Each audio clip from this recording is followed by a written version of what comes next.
Welcome to Fearless Females, where ambition meets resilience. Meet your guide, Lori Jones, president of Fidelis Wealth Advisors.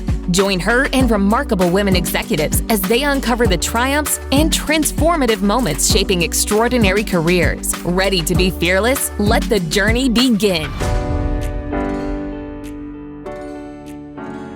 Good morning, Fearless Females. I'm so excited you've joined us today. Our guest today is Espinosa Krupa, and this is the most exciting thing about her. She said, you're going to just love this story. Her dad took her to the city jail when she was younger because he was a Denver sheriff, put her in the cell and told her that if she ever got in trouble, he'd leave her there overnight. And that just set the tone. She's so funny.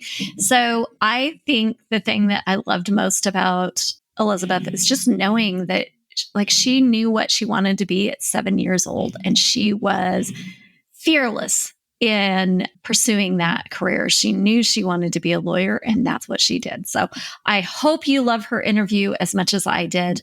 Let's get started. Good morning. So we are here today with Espinosa Krupa. She is an attorney and community leader, and I'm so excited to get to chat with you today, Elizabeth. Thank you so much for doing this for us. I'm really excited to hear about your journey. Thank you. Happy to be here. So I always start out with the same question. And honestly, my book list has just gotten out of control since I started asking this question. But tell me, I am an avid reader. What is your favorite book? So it sounds weird, but one of my favorite authors is Janet Ivanovic. And she has a series that's called the Stephanie Plum series. And Stephanie Plum's character is a former lingerie buyer for like a big department store in New Jersey, and kind of loses her job as she loses her husband and ends up living kind of in this crazy little area that she calls the Burg. And she becomes a bail bondsman person to pick up people that have failed to appear. And she's a petite little brunette, but just her family and the description of her family dynamics and the love interests, and her best friend is a former prostitute. I love the series for some reason. I giggle and I can read the book literally in a few hours. So that's my favorite book series. It's like my guilty escape. I love it. I have those myself for sure. The Bridgerton series just came out on the Netflix or whatever it's on, and right. I'll have to admit that was my guilty pleasure years ago. So we all have those, don't we? Yes, definitely. So tell me a little bit about your journey, Liz. Where you started, kind of how you got where you're at today, and kind of what do you do? Just tell me a little bit about that. So my Colorado native, and both of my parents worked for the city and county of Denver. My father was a Denver sheriff. And when my sister and I have an older sister, just the two of us, were little, my dad took us to like the city jail or the county lockup and put us in a cell and shut the door and said, if you ever get in trouble, I will leave you here overnight so that you can think about the choices that you made. I'll come and get you out and I'll help you, but you're going to have to sit. And he left, and he probably barely walked out of the room, but we like cried. We were so scared. And he would take me into court. And I think I was about 7 years old when he took me into court, maybe a little older. And I was like, I want to be a lawyer. And from then on, everything I did in my path was to go to law school. Now, what I did in law school changed, but that was the path to becoming a lawyer. And both of my parents were pretty good about community service and giving back to your community. So they really encouraged me in, high school to do student government, to give back to the community. Same thing in college. So I've just kind of always been involved in community efforts and community advocacy. So that was part of that as well. I love it. So do you work as an attorney right now, as well as all the extras? Like that sounds like 2 full-time jobs to me. Yes, there's some part of me that is much better and more effective when I'm super busy. So yes, I have my own law firm and do mostly criminal defense. I do some securities work because I worked for the SEC for a long time. And I do some regulated license issues when lawyers are accused of misconduct or licensed professionals. I try to help them navigate that. I get hired to do a lot of kind of interesting work, but criminal defense has always been a passion. I love it. And that's the majority of what I do. But the other board appointments that I have and boards that I serve on, I enjoy very much. A little bit of just fill your bucket sort of work where you kind of give back to the communities that you live in. So do you love being a lawyer as much as you thought you would when you were 7 years old? Like I have never met anyone that knew what they were going to be at 7 years old. And I'm fascinated by this. So when I went to undergrad, I did a bachelor's in international studies. And when I went into law school, I was still doing international law. I really thought I would go kind of that route and do some multinational corporate work and then try the ambassador route. And my first job out of law school was at a multinational corporation, and I was bored to death. It was meeting after meeting where nothing got advanced. And I am not the person that can sit through hours long meeting without a goal and some kind of achievement moving forward. So I was clerking for a judge for a while, and that's how I got introduced to the public defender system in Colorado, which is statewide. It's a great system. And I was a mock juror for them, and then they invited me to kind of come on board, and I loved it. From the minute I walked into court, I absolutely loved it. It was terrifying, but I loved it. They basically handed me like 100 case files, and were like, there's the courtroom, good luck. But I love it, and maybe because I've kind of swapped around different types of law, not staying in one stagnant place, that I've really enjoyed it. And I got great advice when I was a young lawyer to take cases in as many jurisdictions as possible. So right now my practice is kind of all over Colorado. But even when I was at the SEC and kind of traveling everywhere to try cases, that was great. It was a great experience. Well, that's great. I love it. I love that you knew where you wanted to go and you just focused on it and you made it happen. That's huge. Tell me about an investment that you made in yourself. Is there an investment that you can say, oh my gosh, I am so glad looking back that I really did that. It made me who I am today. So I think one of the things that I did, and this was kind of recent. I mean, I think, student government definitely helped. My dad was a big proponent of girls doing sports because he thought it would make us more athletic and not as worried about our bodies, or at least proud and strong in our bodies, and maybe not focus on boys all the time. I mean, that part didn't work. I was boy crazy for years. But, I think part of that, swimming and getting accolades and things like that, student government really helped. I think a lot of that kind of helped in my development as a leader and leadership skills and communication skills. The public defender's office in Denver has a week-long boot camp where you have to try a case in front of your peers and kind of all of the leaders in the state. And that was kind of, it's daunting to do things like that. But I think the more I've done things like that in my life, the more I have found that confidence and voice and my own style. But recently, we're talking like pre-pandemic, maybe. Funny how everything is defined by that these days. But I went and did a corporate board training. And I was a little nervous about it, a little intimidated when I met all of the other women in the room. They were, people that practiced all over the world, huge companies, had raised so much capital, more than I ever have for the companies and everything I've worked with. So I felt a little bit of imposter syndrome. And I thought, wow, I don't even, these women are all, C-suite. And they're like, well, you are too. You started your own law firm. You run all these things. Like, you're an executive. But I had a little bit of imposter syndrome. And by the end of that program, we did kind of a mock board.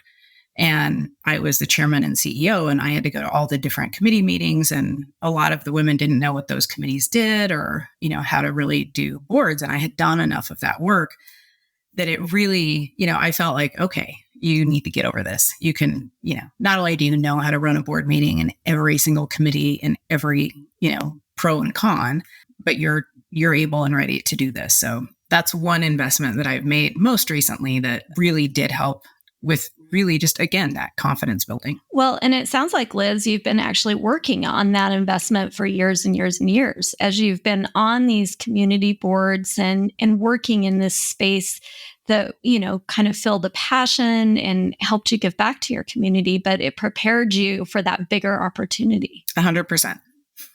And your dad sounds absolutely amazing. He was a great man. He passed away from cancer when I was in law school, but I it's one of those things where, people would talk about the devil on one side and the angel on the other on the shoulder. And like, one side's telling you, something and the other one's the voice of reason.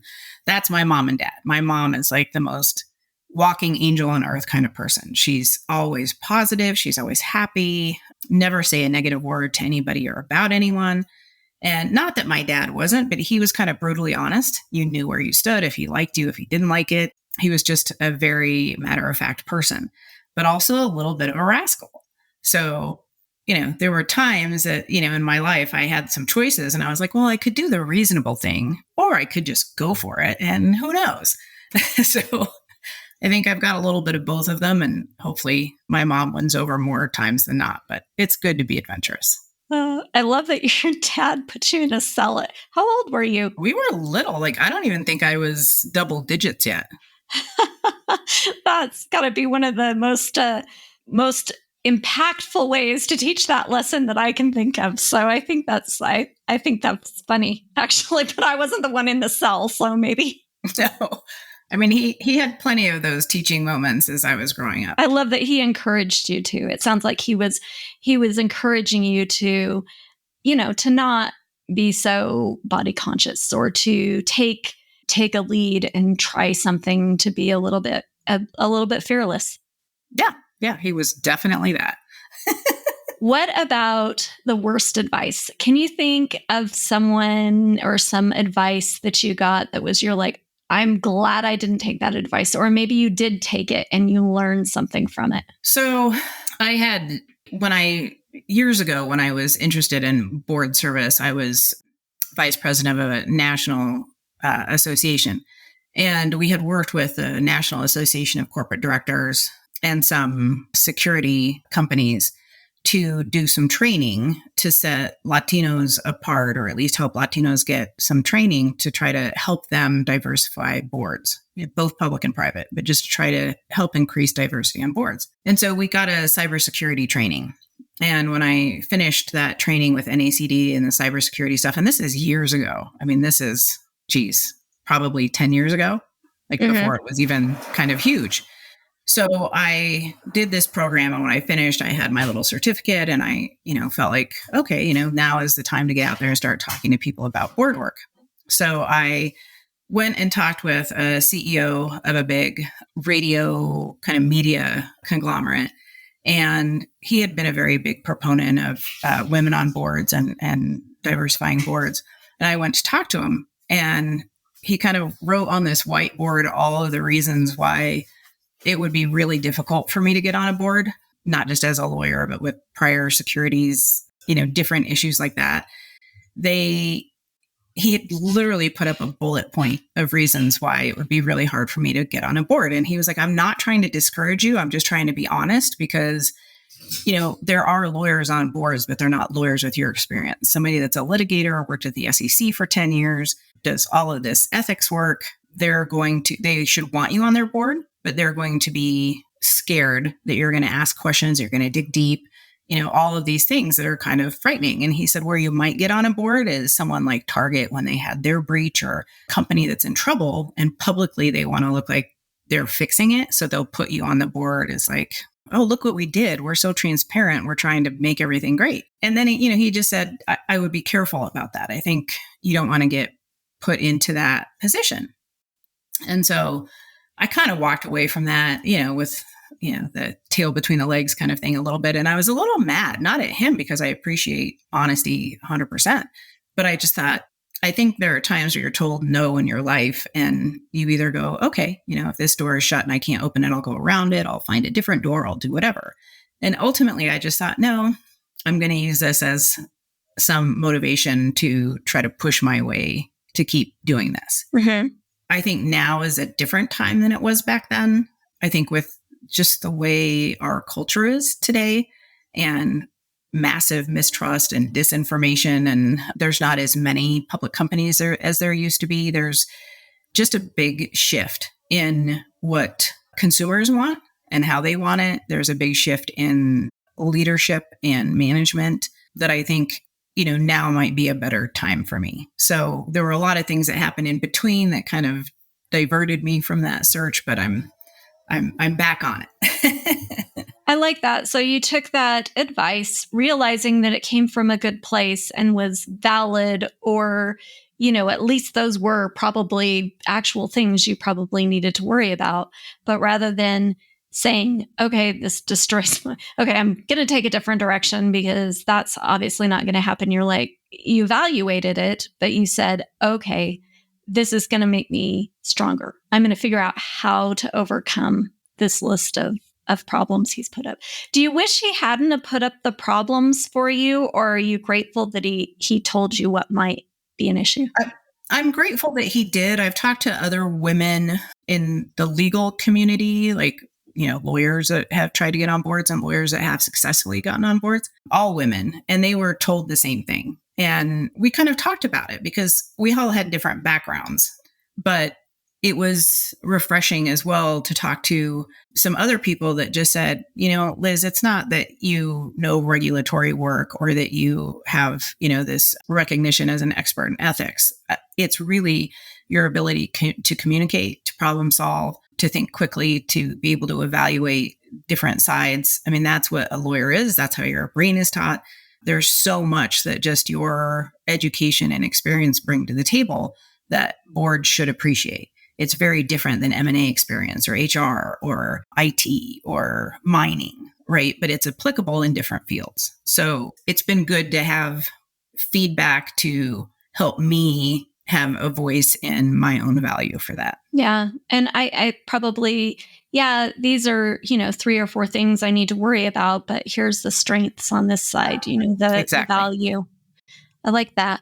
What about, I use this question and I say regrets. Do you look back on something and say, oh gosh, if I knew then what I know now, I wouldn't have done that. But I don't think it necessarily has to be a regret, just something that you're like, oh, I would definitely do this differently if I could do it over again.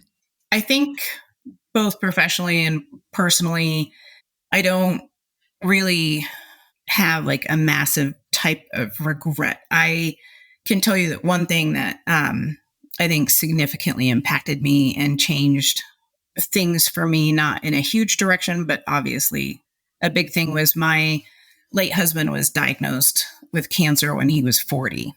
And it was a tumor in his spinal cord. So, your spinal cord is like this. And it was kind of on both sides of the spinal cord between C2 and C5. So like right in his neck. And he became a quadriplegic. And he was just an avid outdoor athlete. I mean, he would fly to South America and climb volcanoes and ski down them. Just a phenomenal athlete, all around incredible person, love of my life. Quit practicing law to stay home to raise our kids. And when he passed, even like while he was sick, because it was just such a weird thing to go through. Our kids were 7 and 9. It was having to find a way to survive it, to live through it. Yeah. And so I just kind of took on this philosophy, kind of Zen, Buddhist, whatever you would call it, that I had to be present in every moment. I couldn't look back because I didn't want to live in the past, and I couldn't look too far forward because, when you get a terminal diagnosis, you don't know when that is. And every child psychologist was like, well, don't tell your kids, because if you tell them he's dying, they're going to think every minute, every day. Yeah. So I just kind of trained myself to be present in the moment and not really look too far ahead or behind. And I did that for so long that's just kind of how I am. And, after he passed, the kids were small and I needed the help of a huge community, which was great. But, and I had to work still. So, we had family and friends that helped out and things like that. And I needed some time for my own way of grieving and my own kind of outlet. And I was blessed and lucky to have a large group of girlfriends then, like I do now. And when my anniversary came around, my wedding anniversary, my girlfriends were like, no, we're going to go to Vegas. We're all going to go to Vegas. And a couple of them had enough miles that all of us sat in first class. So we're in first class sipping champagne. And the stewardess comes over and she's like, so what are you guys celebrating? And they're like, oh, her anniversary.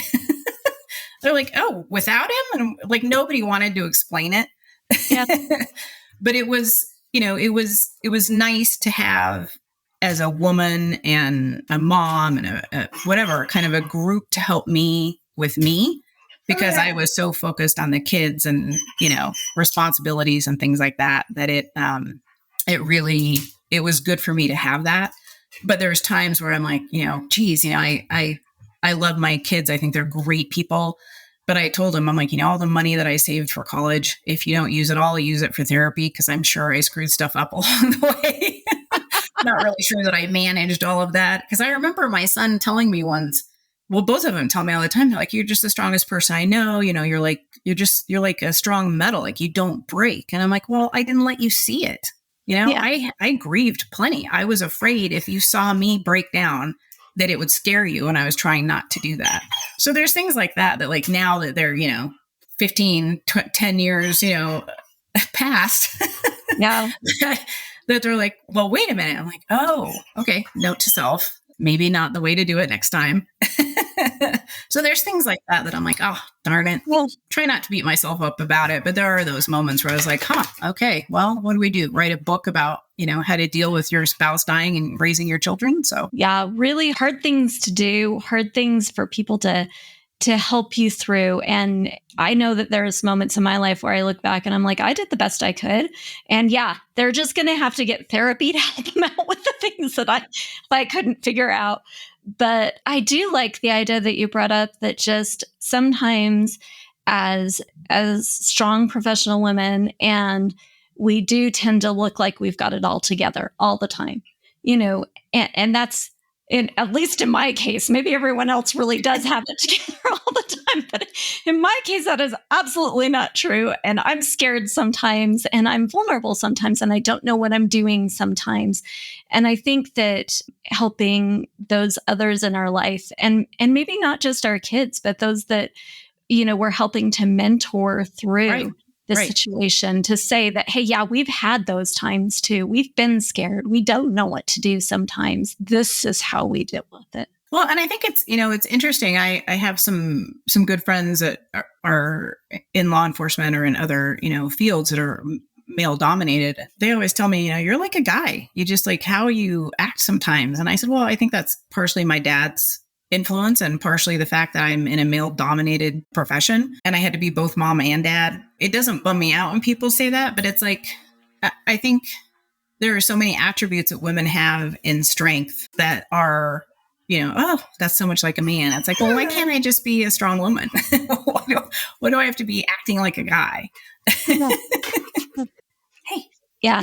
And I think I found too that there are times when, I live and work in a male dominated profession as well. And so they do things differently than I would naturally do them. And so I've tended towards, well, this is the way things are done because that's the way they've always been done. And I'm just starting to kind of to come into my own where I'm like, but that's not the way I authentically would do things. It's just be a little bit brave, try something new and different in that area. And there seems to be more space for that, more diversity on the boards that you're talking about, more women in these professions that are traditionally male dominated, where we don't have to act like it's been done for 20 years. Yep.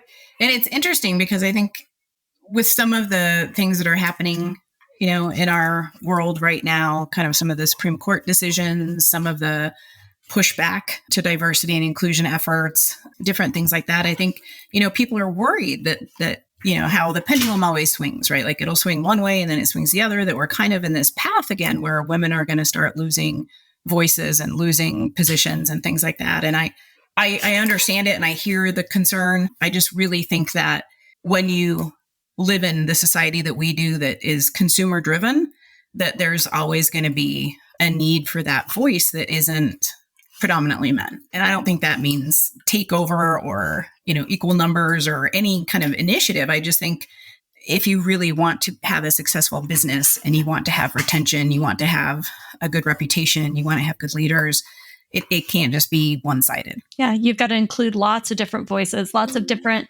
kinds of people from lots of different viewpoints. Yes, definitely. So if you could go back, Liz, and talk to your 20-year-old self right at the beginning of your journey as you're starting out, is there something you would tell her?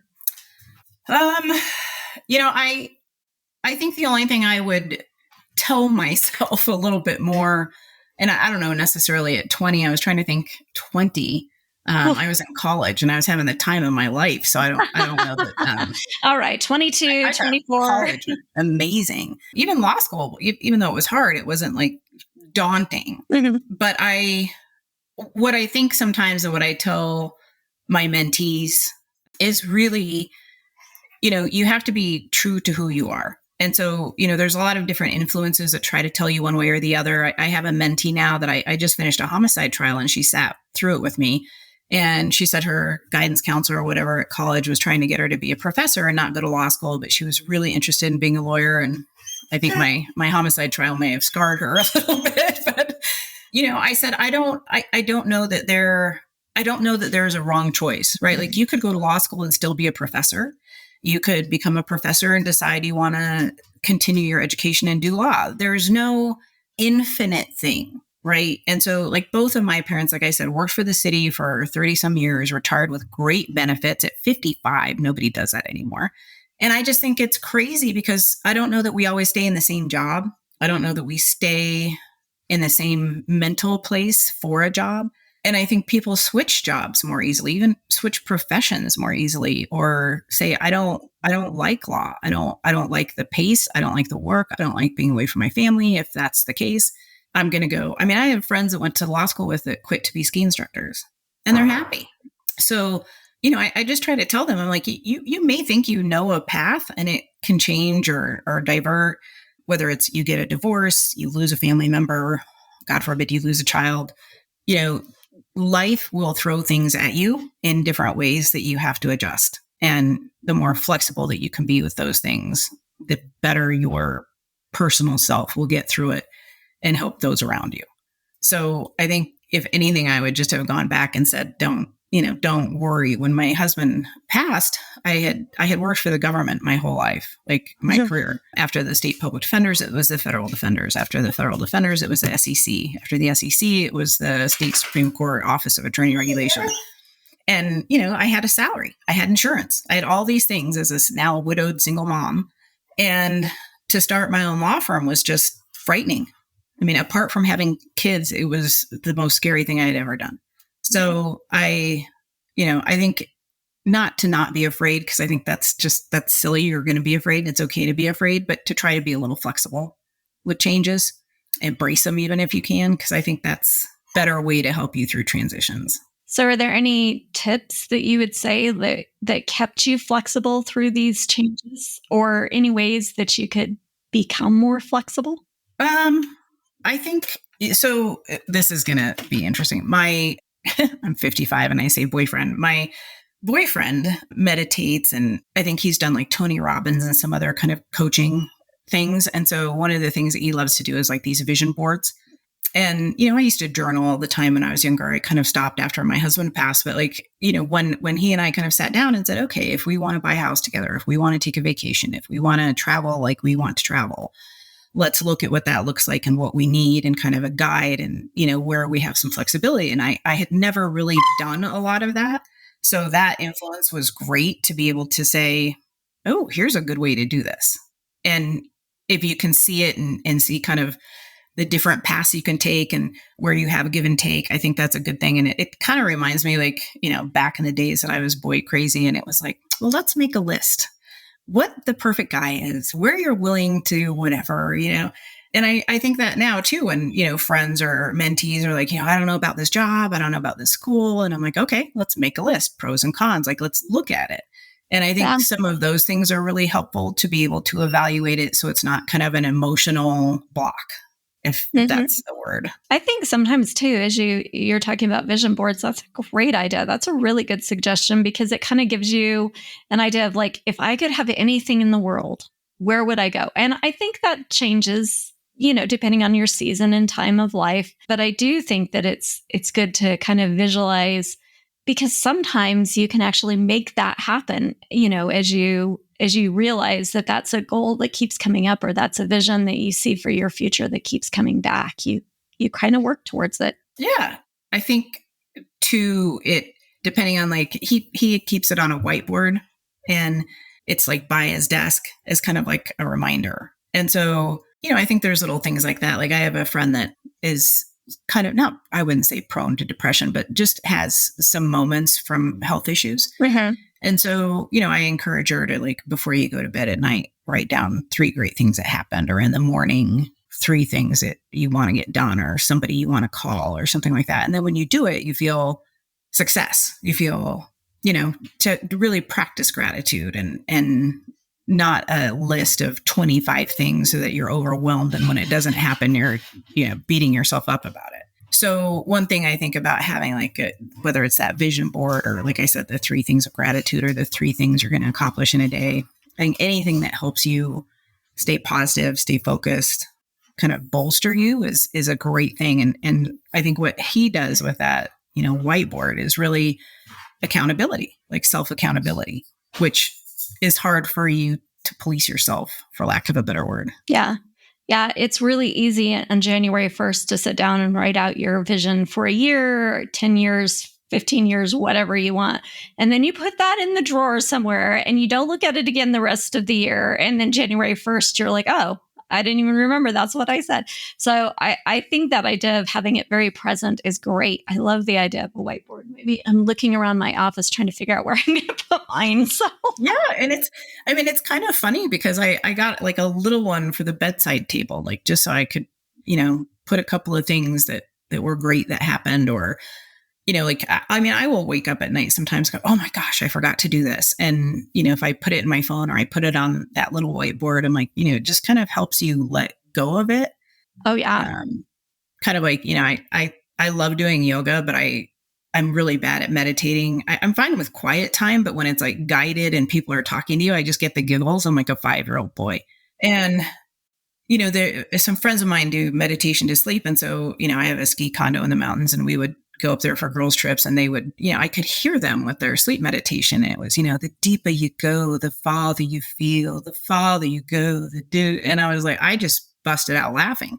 So, like, there's times when you're, in Shavasana at the end of yoga, and they're guiding you and they're talking, and, I'm trying not to giggle, or I'm hungry and trying to think of my next step. And I'm like, I'm not supposed to be thinking about food. I'm supposed to be clearing my mind. And one of the best yoga teachers I had said, well, it's okay. Whatever thought comes in, just picture it above an open fire, and the piece of paper catches fire and it just turns to ash and blows away. And just picture that when you want to let something go. And I thought, that's great. So I try to do that now when I have something that I, like, fixate on. Oh, that's a really good idea. I'm laughing because I went to yoga one time, and they make you sit. They don't make you, they encourage you to sit still and, like, think at the end. They give you like 2 or 3 minutes. I have never been still for 3 minutes in my whole life. That gave me such anxiety. I can't even tell you. So I probably have to practice a lot more before I can meditate.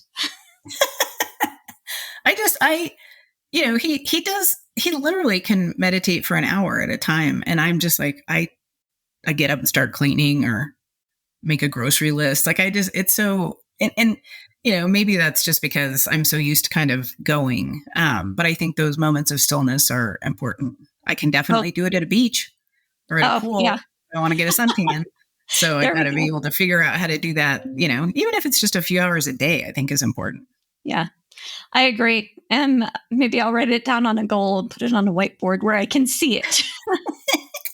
You talked just a little bit about this, but what scared you the most? And I say when you started your career, but it sounds like that part wasn't scary. It was starting your own business that was more scary. Yeah, starting my own business. And there's 2 things that I think have been the most humbling in my life. One is having children.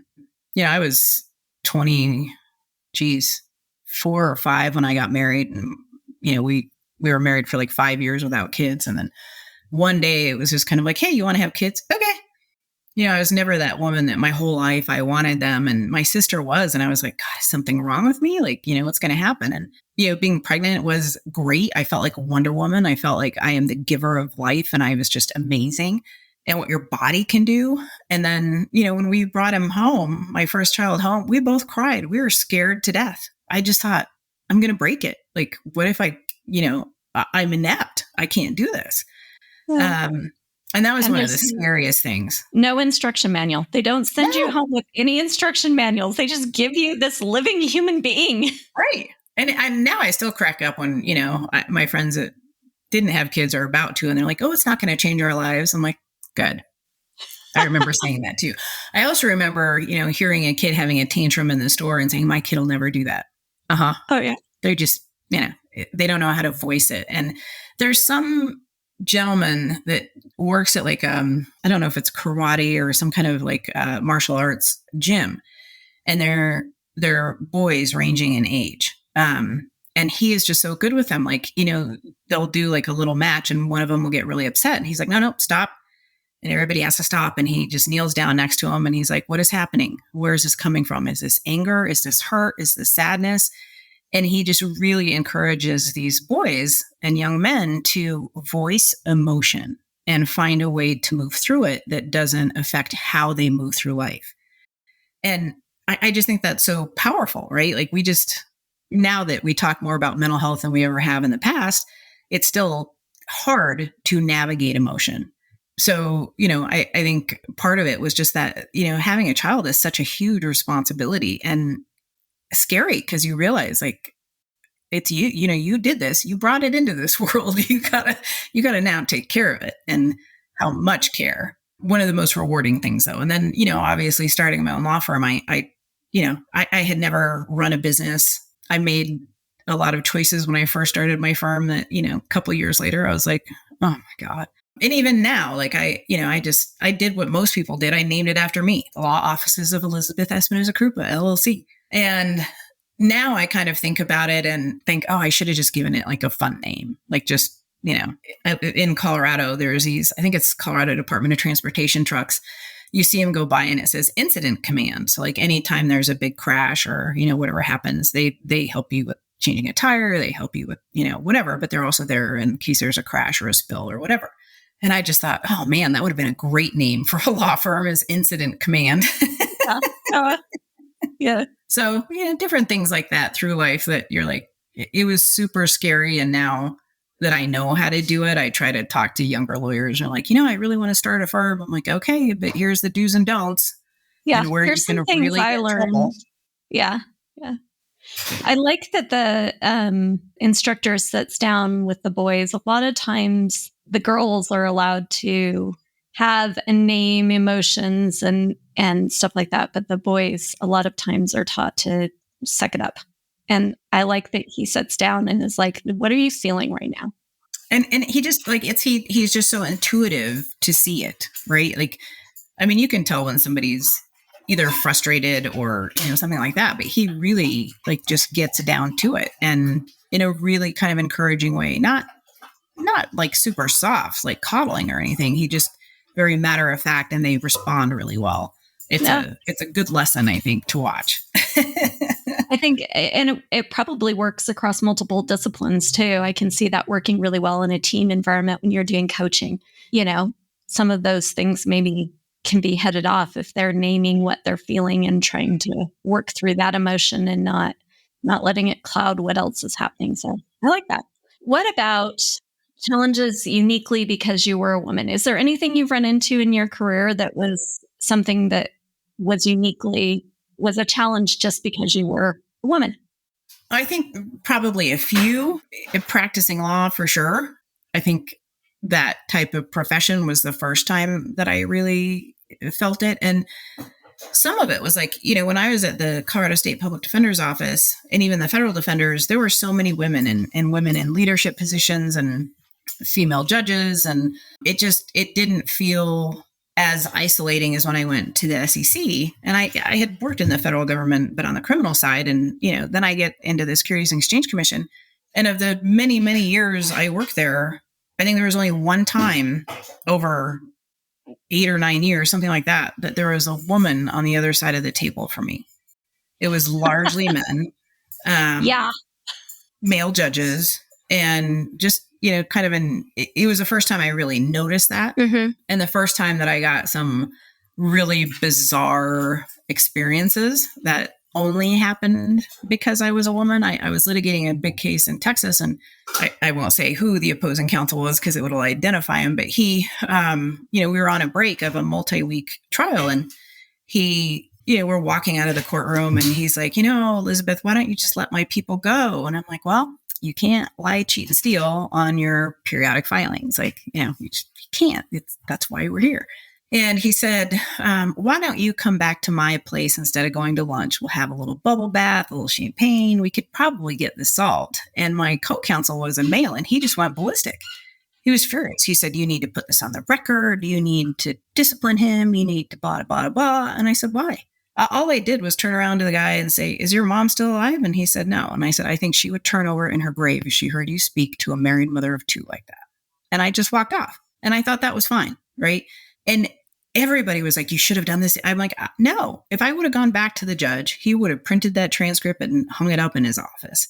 If I would have tried to discipline him, I have seen those cases where women have complained about men saying things like that to them. And it's just like, why are you so upset? Like, I don't understand. So it wasn't for me a moment of, whatever. Like, I honestly felt like he was trying to knock me off my game and he was trying to fluster me. And I just wasn't going to let it happen. And my assessment was how I felt. And it was to me. So I was like, nobody gets to do it for me either. This is my choice. Yeah. I like that we get to choose how we respond to whatever the situation is. And we do. We all respond differently. Really? Each woman has a different way of coming at those kinds of things that we all feel in our career. And I think that it's very insightful to say that some women would want to have it up on record and they would want to, push that. And some just say, your mother would be very disappointed in you. Right. And I think part of that too is like, I just learned like with my kids and their friends growing up, even when I nannied like through college, it with boys specifically, if you say I'm disappointed or that's very disappointing, like to them, that's way worse than any other punishment. And I'm not sure that it's always a good thing because I don't know that I'm trying to scar them in some way. But I just remember when I was nannying, one of the little boys that I was teaching, I was taking him to like hockey practice at his country club or something. And he said a very disparaging word. And I said, where is that coming from? Like, why does that word come to mind? And he's like, well, that's what it means when two people of the same sex, da, da, da, da. And I'm like, okay, you realize that's actually an insult. Like it's a derogatory term that hurts people's feelings. That's not a nice word. Mm-hmm. And he was like, well, my friend was trying to, he just got too close. And I'm like, so then talk about a boundary of space instead of just something like that. Like there's a better way to do that. And he was like, why are you so upset? And I said, because it hurts my feelings. It disappoints me. And so the more that we kind of talk through those things, I think, and even now, like I had a board meeting a couple weeks ago and, trying to diversify a board and nominating names and people get upset because they feel like their person isn't getting in and people get really emotional around things like that. And so to really try to keep it factual and recognize somebody's emotion and not call them out in a big board meeting to say, oh, little bunny, you feel hurt, but to just say, let's try to keep in mind that we're all fiduciaries. And our job here is to make this the strongest board so that this organization thrives. And the mandate that I was given and this whole board did after this huge strategic planning was diversity in location, age. There were factors that were important. If your candidate doesn't fit that and you think it's important, then let's go back to the drawing board for next year and you can have that input. The direction we were given is this, and factually, that's why we're doing it. It's not because your person is bad or we don't like you or whatever. And I was trying to keep it because emotions were getting very high in the room. And I was just trying to keep it calmer. And I think trying to understand when people speak typically loud and over again, they don't feel heard. And right. To acknowledge not only what they're saying, how they're saying it, and where it's coming from, I think can sometimes diffuse that. Oh, I like that. I like that tactic. That's something that we use a lot in financial planning and where emotions and things can get pretty high. So I like the reminder there. Liz, if you can look at your whole journey, what is the thing that you are the most proud of? Oh, my children, 100%. They are amazing beings. I mean, they lost their father at a very young age. His mom, who was living with us and helping take care of them, died of cancer like 3 months later. Mm-hmm. So they lost some really important people. And I remember the child psychologists again were like, they're going to be huge empaths.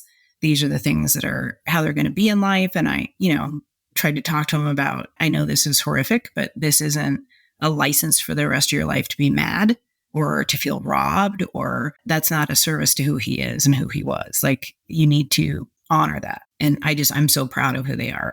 I would love to take credit. I think all I did was give them a safe place to be who they're going to be, but they're my greatest pride and joy for sure. I love that. I love that sentiment, and I agree with it that my kids are pretty important too. So I completely get that. And I think that we take those skills that we learn with raising kids and raising them to be good adults and we take those skills and put them back into the workplace too. So definitely. We're helping teams, we're helping grow businesses, we're helping with boards and making sure that we have that inclusivity. I don't know about you, but sometimes navigating a 3-year-old throwing a tantrum is a situation I've run into at work, just a little bit older sometimes. Oh yeah. I think it was either a comedian or somebody that said, if you can negotiate with a 3-year-old having a tantrum, you can negotiate with terrorists. Like it's similar philosophy. And I'm sure, like I said, I made plenty of mistakes parenting or whatnot, but even just like having to explain some crazy, weird things that happened with the kids and their friends have helped, me in my professional life and personal life too, or seeing how they did something. So they do teach us a lot too. I think as we watch them navigate these situations, we're like, oh, I could use that in my life. I could use just a little bit more of that. Makes you stop and think. It does. Any advice for a young lady who's just starting down this path? She's starting down the path that you're already so successful at. What would you tell her? Have a good crew around you. I think it's really important. I saw at the beginning of my career with some mentors, different ages and different backgrounds, just having people that will always speak well of you in a room, especially when you're not there. And that hold you up, when you're feeling down, celebrate you when you have a big win. I think that's terribly important to have a network that helps you with that. I love that idea. And I had one of my other women say, find your tribe. And I think that kind of speaks to it. You find the people that build you up, make you a better person, and support you in all of life's many things, because life isn't smooth a lot of times. No. And it's interesting because I saw a group of women that I became a part of, but I saw like a few of them, they would always nominate each other for things in the community, different awards or different things. And I thought, well, that's actually really cool. That's a really cool idea. And then another group of women, I can't remember how many of them. I want to say there's 10, but maybe there's a few less. Each of them buy a table for the group at whatever is their nonprofit. And the other ones go and support that and try to help with the fundraising and do all things like that. And little things like that I just think are really powerful and important to do for people. Not just, let me help you at work. How was your day? But like, what are you passionate about? Let's figure out a way to support each other in those endeavors too. I love that. Well, Liz, thank you so much for your time today. And thank you for just sharing your experience and your insight. I really have gained a lot from this. Honestly, these podcast episodes are actually more for me than anyone else because I get so much out of them.